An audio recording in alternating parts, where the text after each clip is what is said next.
You want to do what? You want to hire abroad? You want to hire computer technicians in another country? Is that going to be good? Isn't it going to be somebody who doesn't really understand the culture of your clients and stuff like that? And is it going to be like a disaster? Will they not know how to fix computers? Will they not be a part of your company culture? We're going to cover that in this video and tell you how to make it a win. How's it going, Alex? I'm good, and you? And yeah, I'm doing good. And it's really, this is something that this is a battle I've been fighting for the last like 9 years in running Support Adventure. Basically, it's just so funny how people just assume that outsourcing abroad is bad and that it won't bring the results they need. And then, you hear that other MSPs are doing it. So you want to try it and you want to know what to watch out for. So yeah, Alex, as a contract manager at Support Adventure, you've got lots of tips. Yeah. And so do I. And we're going to give people tips about just how to make it a success. Because yeah, if you do it the default way, hire a recruiter in another country, get sent a bunch of resumes, look for the buzzwords of the technologies that you use, interview the person, give them the benefit of the doubt, give them credentials to all your systems and hope for the best. Well, might not work out for you. Yeah. There's certain things that you need to ensure. And the first thing I want to sort of talk about is, well, it can be a sensitive topic, but we're going to try to be real about it. Cultural compatibility. Yeah. This is why outsourcing got a stigma, because the early iterations had, these sort of call centers with people all from one country in an office together.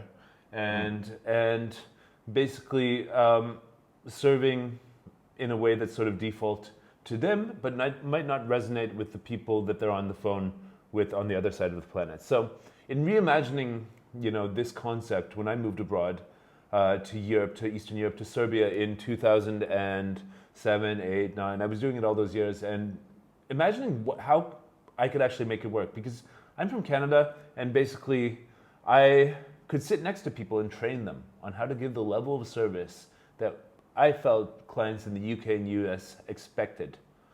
And that worked. So I learned a lot about cultural compatibility and how to convey it. But when interviewing techs abroad, what you really want to do is ask some questions. Can you clearly understand what they are trying to communicate? Are they actually speaking your language or a different dialect of English, for example? That uses different terms and different ways of explaining stuff, because it's not just about level of English, knowledge of vocabulary, accent, or anything like that. It's about, do they actually understand the way of doing business, the expectation of the interaction and the expectation of explanation. One of my clients that I was dealing with a while ago put it quite simply. They outsourced to a country in Asia, I won't name the one, and they said, well, the problem with this is if I ask you to get a beer from the fridge and you get me a beer, I'll say thank you. But if I go back later and find that you left the fridge door open and I say, why didn't you close the fridge door? And you say, you didn't tell me to close the fridge door after I got you a beer, that's not good enough. And so that little understanding of business and how it is, how does it work? And how much do you have to clearly communicate? How much of the implicit communication is understood? And how much do you feel like you're having a conversation with someone who knows 100%. you, your culture, and your values? Yeah. I mean, it's something important to consider because at the end of the day, these technicians are going to be speaking to your end users over the phone. And sometimes they're going to have to troubleshoot an issue. It's maybe a technical issue to a non-technical person. So how do they articulate that? How do they break down that issue? You need to make sure that they are able to communicate in the right style and the right type of way. And one thing I can really say shows this really quickly is the SIR test. A lot of people, in psychology it's called power distance, but they believe that you have to call people sir when you're serving them and stuff like that. And we find in the IT industry it's very rare for people in MSPs to say, hello sir, how can I serve you today, or something like that. Like somebody in what they understand professional business English to be would default to. And so are they constantly calling you sir in an interview when all the rest of the people that work for you in your office are calling you by your first name? That should be a key, that there's some sort of gap in understanding between your culture and their culture, and they might not actually fit into your culture. And we've seen that international outsourcing relationships can be great, but they can be horrible if the team in-house doesn't feel a connection to the person and view them as their equal. So you really just set that up and understand that that cultural compatibility comes from the applicant and also comes from how you integrate them. I mean, a big thing to consider is, would you actually hire them locally? If they were in your office, in your town, in your country, and they rocked up and wanted the job, would you actually onboard them locally? Would they fit right into the office culture if they were there in person? Do you want to sit down and have a meal with this person? Exactly. Can you talk about life with them? What's the power dynamic that you're going for in your culture, in your MSP's culture? Is it a friendly thing where everybody's on the same team to help the clients as equals and as experts that empower the clients to achieve a result, or is it just people who are doing a low-level task of going through a checklist and stuff like that? Mostly MSPs want people who are experts and exude expertise, and so you make sure the people you're hiring abroad are those people. And that's something we try to look for as much as possible when we vet and the contractors coming in, is would there be a cultural fit with our clients? It's quite a big part of our vetting process, is to make sure their communication skills are right up there with them, with anybody that would be applying for that position locally. Yeah, so it really comes down to not the country you're hiring, but the type of person from that country that you're hiring. Have they traveled the world a little bit? Do they know, more than just their home language in English? Are they global citizens that understand your culture and the differences between people? Not everybody does, and you need to figure out whether they resonate on that level. Exactly. Number 2, how about time zones? Let's talk about time zones. It's the elephant in the room in a lot of these international remote work placements where, especially with the American shifts. So you've got most of the people in the world are in this Afro-Eurasia megacontinent with varying time zones. And basically that's at least 5 hours offset from US Eastern time. Yeah. So what can we warn about that? I mean, yes, it works in South Africa for people, who are open to work in those shifts. But again, you have if it's 3 p.m. to midnight or something, that can work for some people, But you can't expect somebody to be a long-term success if they start in their shift at midnight and working until 8 a.m., 9 a.m.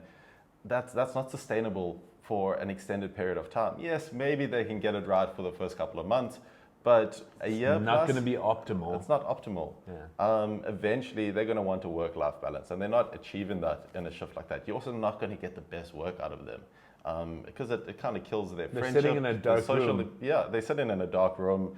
They're by themselves. They're sleeping throughout the day. They're not having a good social life. They're maybe not getting out, getting much sunlight in, and ideally, it's not optimal. If you think it works, try it yourself. Yeah. For a couple of weeks, go to another time zone and see if you want to work past midnight. It gets really old really fast. Yeah, exactly. I'd say starting the shift, rule of thumb for me is okay, if somebody really wants it, we'll let them finish their shift around 2 or 3 a.m. Yes. Because some people live and sleep like that, can sleep until noon, no problem. Myself, I'm an early riser. I do my best work after my first coffee in the morning at 7 a.m. But so it would never work with me to, even our management meetings when I'm here in Thailand tend to be until about 9 p.m. So even that's a little bit of a stretch. After that, I'm pretty done. Don't want to do anything except for relax and go to sleep. And, that's my chronotype, as they call it. But, it's probably never going to work if they're starting their shift at, past 8 p.m. and working a full shift, because the human biological clock is not really wired like that. Exactly. Yeah. Yeah. Number 3, hiring abroad. See proof of their technical skills. This is a big one. I mean, anybody can create a resume and put some key buzzwords on it. Say that they have a degree in BSc computing or whatever, but can they actually do the job? Are they able to actually resolve tickets in the way that you would like? What's their ticket notes like? I've always said that the skill is actually to figure things out on the fly. It's not about what they've done, it's about how they do stuff. Exactly. How they get their hands dirty, how they there must be a place in these settings where I can reconfigure it like this. Let's take a look around until I see what I think I'm looking for and stuff like that. Let's do a quick Google search, They don't have to know everything, they know how to find out what they need to know.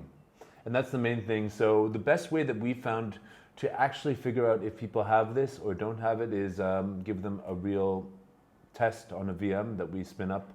We have, like dozens of people doing this test every week in our training and testing program, and we're really figuring out like who actually has the proof in their pudding, if that makes sense.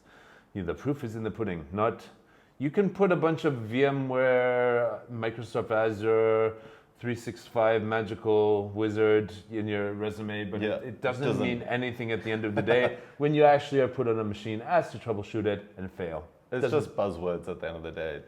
They carry no weight or meaning to them. Yeah. So it's about what they can do, placed in a situation, test them on that. Same with customer service. We have a situational awareness test, like that basically asks them what they do in various situations that are difficult to manage client expectations. Do they have that sense of business? Yeah, and that brings us to number 4. Exactly. Written communication.